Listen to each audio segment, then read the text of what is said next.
PCS study zone में आपका स्वागत है। लगभग हर परीक्षा में ब्लड रिलेशन से संबंधित प्रश्न पूछता है। तो आज के इस वीडियो में हम ब्लड रिलेशन के संपूर्ण प्रकार पर चर्चा करेंगे और प्रयास करेंगे कि हम इस प्रकार से ब्लड रिलेशन को समझें ताकि हमें फिर कहीं दिक्कत महसूस न हो।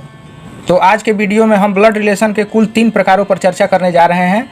सबसे पहला प्रकार है जब किसी व्यक्ति, स्त्री या तस्वीर का परिचय कराते हुए प्रश्न पूछे।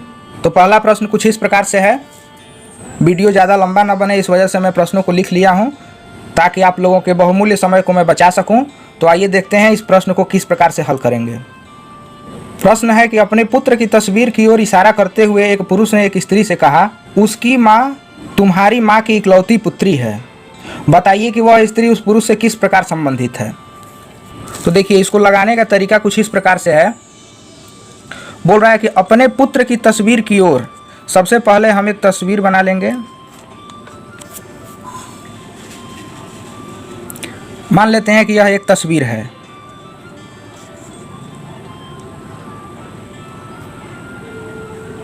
और यह वह व्यक्ति है। सबसे पहले हम ध्यान देंगे कि जहाँ भी पुत्र होगा वह एक पीढ़ी नीचे उसको दर्शाएंगे, यानी सदैव पिता से नीचे दर्शाएंगे। यहाँ पर हम पिता को दर्शा रहे हैं और इससे जस्ट नीचे यानी इस सीध में हम पुत्र की तस्वीर को बनाए हैं। इनको जोड़ने के लिए आपस में थोड़ा सा स्थान हम रखे हुए हैं। प्रश्न के अनुसार तस्वीर में इस व्यक्ति का पुत्र है। अब इसको इशारा करते हुए पुरुष ने स्त्री से कहा कि इसकी माँ, यानी इसकी माँ सदैव इससे ऊपर होगी।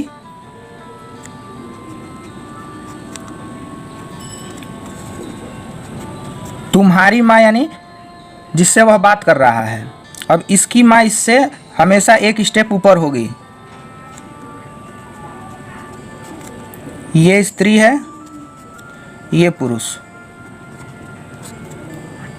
तस्वीर की ओर इशारा करते हुए बोल रहा है कि उसकी माँ यानी ये तुम्हारी माँ की इकलौती पुत्री है, यानी इसकी माँ की इकलौती पुत्री कौन होगी? ये खुद होगी। तो हम देख सकते हैं कि यह स्त्री और यह स्त्री समान है। अब पूछ रहा है कि बताइए वह स्त्री उस पुरुष से किस प्रकार संबंधित है। तो जब पुरुष का यह पुत्र हुआ और इसके पुत्र की यह माँ हुई, यानी यह इस पुरुष की स्त्री से संबंध पत्नी का होगा।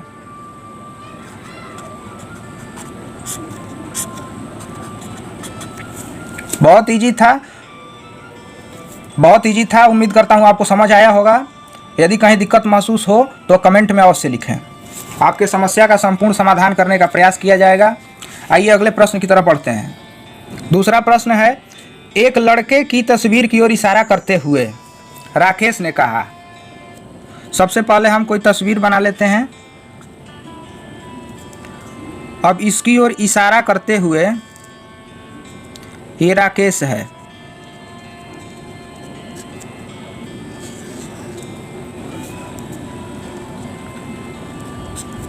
उसकी माँ यानी इस तस्वीर में जो लड़का है उसकी माँ का भाई, इसकी माँ इससे हमें हमेशा एक स्टेप ऊपर बनानी है। अब इसका भाई इसके समकक्ष होगा। मेरी माँ के यानी राकेश की माँ जो होगी इससे एक स्टेप ऊपर होगी। के पिता यानी इसकी माँ का पिता का इकलौता पुत्र है। तो राकेश का जो नाना होगा, नाना का यह इकलौता पुत्र है। अब प्रश्न क्या पूछ रहा है, बताइए लड़के की माँ का राकेश से क्या संबंध है। जब हम देखेंगे तो यह नाना का लड़का हुआ यानी इसका मामा हुआ और इसका भी मामा हो रहा है। ये माँ है, लड़के की माँ है ये, और राकेश की संभावना हो रही है कि या तो राकेश की यह माँ होगी या फिर मौसी होगी।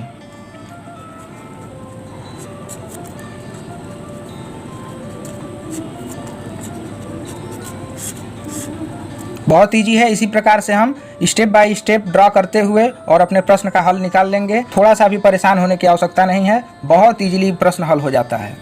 तो आइए दूसरे प्रकार की तरफ बढ़ते हैं।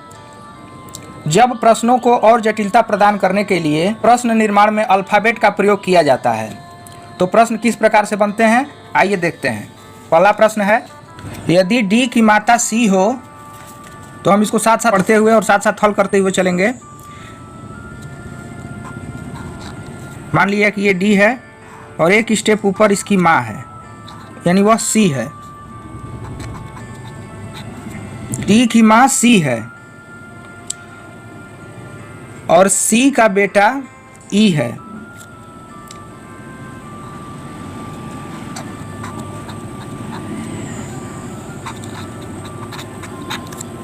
जी का भाई एफ हो। अब जी और एफ का संबंध कहीं नहीं बता रहा है, तो हम जी और एफ को अलग लिख लेंगे।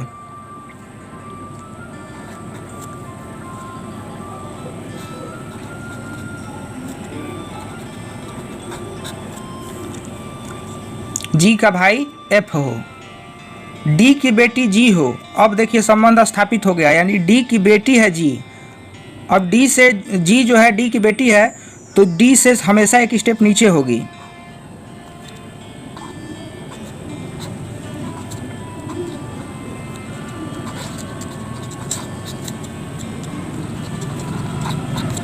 पूछ रहा है कि एफ की दादी कौन होगी, तो एफ भाई है जी का और जी जो है बेटी है डी की, यानी डी हो सकता है कि पिता हो, यानी इसके पिता की माँ जो होगी वो दादी होगी, यानी एफ की दादी सी होगी।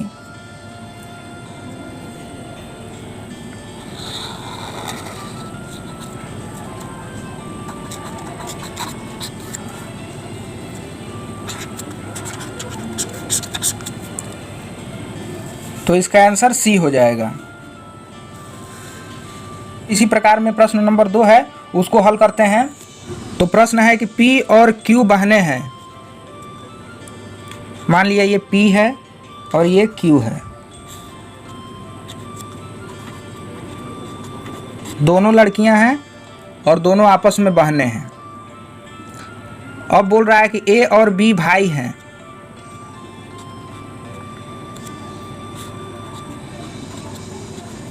ये दोनों लड़के हैं और एक दूसरे के भाई हैं। P की बेटी A की बहन है। P की जो बेटी होगी एक स्टेप नीचे होगी यहाँ, और वह क्या है, A की बहन है और इसकी बेटी है। अब प्रश्न पूछ रहा है कि Q का B से क्या संबंध है। इन दोनों का संबंध पूछ रहा है, Q का B से क्या संबंध है। तो जिसका संबंध पूछता है, जिसको पहले पूछता है कि यानी Q का, तो जिसका पूछता है उसी को हम बताते हैं कि रिश्ते में क्या लगेगा।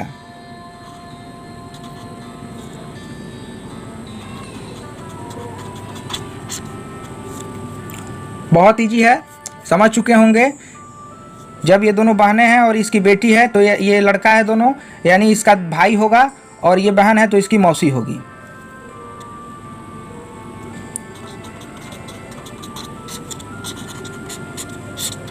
बहुत इजी था, उम्मीद करता हूँ आपको समझ में आ गया होगा। आइए अब ब्लड रिलेशन के अगले प्रकार की तरफ बढ़ते हैं। तो प्रश्नों को और ज़्यादा जटिल बनाने के लिए प्रश्नों का निर्माण अल्फ़ाबेट और गणितीय चिन्हों के सम्मिश्रण द्वारा किया जाता है। और कुछ इस प्रकार से आपको प्रश्न के पहले ही डाटा दे देता है और उस डाटा के आधार पर प्रश्न पूछता है, और प्रश्न के नीचे दिए गए विकल्पों के आधार पर आपको विकल्प का चयन करना होता है कि इनमें क्या संबंध स्थापित हो रहा है। तो सबसे पहले हम इसको हल करके देखेंगे कि संबंध क्या निकल रहा है, उसके बाद हम विकल्प में से अपना उत्तर चुन लेंगे। तो प्रश्न है a into C minus R. इसका अर्थ पहले हम निकालेंगे कि a इंटू सी, यानी a इंटू बी का क्या अर्थ है। a इंटू बी का अर्थ है a b का छोटा भाई है।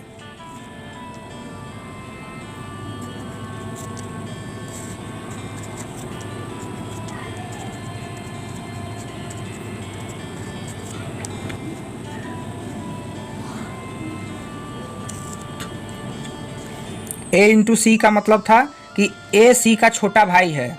अब बोल रहा है कि c माइनस आर, यानी c माइनस आर का मतलब कि a माइनस बी का रिलेशन यहाँ ढूंढना है। तो a b की पत्नी है। अब यहाँ पर a b की पत्नी है, c माइनस आर बोल रहा है, यानी कि ये c जो होगी वो r की पत्नी होगी।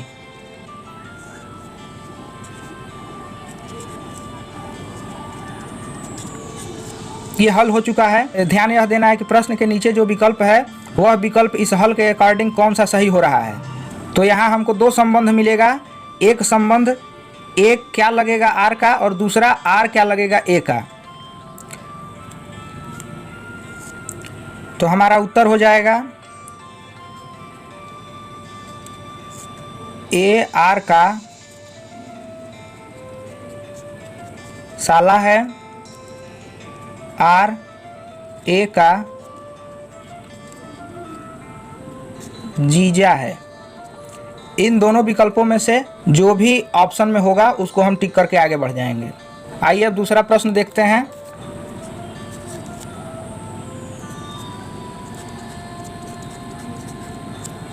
D is equal to A plus R. D is equal to A का संबंध हम A is equal to B से स्थापित करेंगे, तो D जो हो जाएगा A की बहन है। देख सकते हैं आप, बहन है, ए बी की बहन है जो पहले आ रहा है, यानी डी बहन है ए की। ठीक, अब ए प्लस आर यानी ए प्लस बी को हम देखेंगे, ए बी की पुत्री है, यानी ए हो जाएगा वो आर की पुत्री हो जाएगा।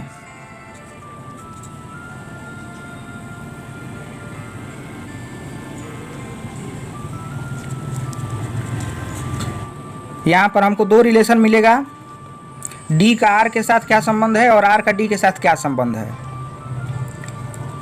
तो डी आर की पुत्री है, आर डी का पिता है। एक रिलेशन और होगा, आर डी की माता है। ये कुल 3 रिलेशन हमें यहाँ से मिलेंगे। तो इस प्रकार से हमको हल करना है। आइए इसी के तीसरे प्रश्न को देख लेते हैं।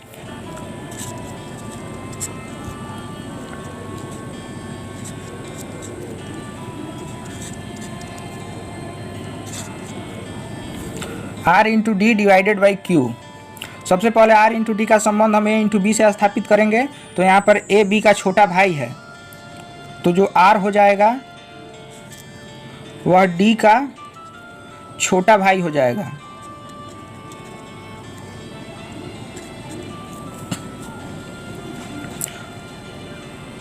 अब D डिवाइडेड बाई Q यानी A डिवाइडेड बाई B का संबंध देखेंगे, तो A B की माँ है, तो ये माँ है किसकी, Q की। तो यहाँ पर जगह कम था, इसको यहाँ पर हमारे पास पर्याप्त स्थान है, तो नीचे स्टेप में चली जाएगी माँ है। तो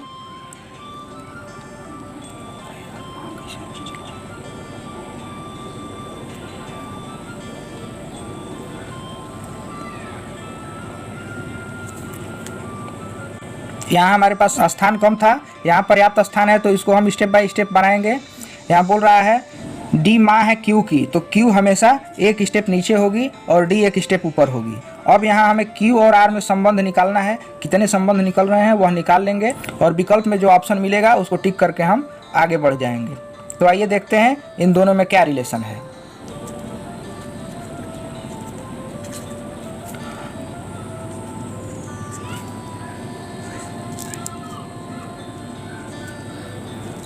आर मामा होगा,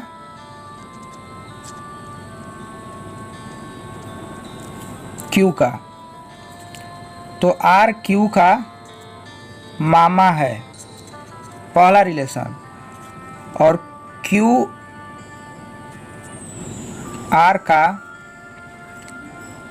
का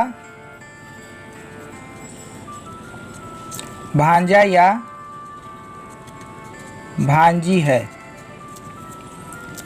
यहाँ भांजा या भांजी इसलिए क्योंकि जो हमारा रिलेशन था डी माँ है क्यू की, यहाँ ए डिवाइडेड बाई बी था, तो ए बी की माँ है, यानी डी माँ थी और बी का पता नहीं था कि यह लड़का है या लड़की, तो इसलिए यह भांजा होगा या भांजी होगा, कंफर्म नहीं है।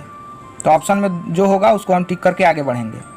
तो ब्लड रिलेशन में यहीं तक था, इतने ही प्रकार थे और इन्हीं प्रकारों के आधार पर प्रश्न बनता है। तो आप लोग अभ्यास करते रहें, कोई बुक ले लें अच्छी सी, और बुक के लिए मैं पहले ही वीडियो बना चुका हूँ, रीजनिंग मैथ वगैरह की कौन सी बुक अच्छी है, तो उसको आप लोग ज़रूर देखें। उम्मीद करता हूँ यह वीडियो आपको पसंद आया होगा। हमारे साथ बने रहें, धन्यवाद।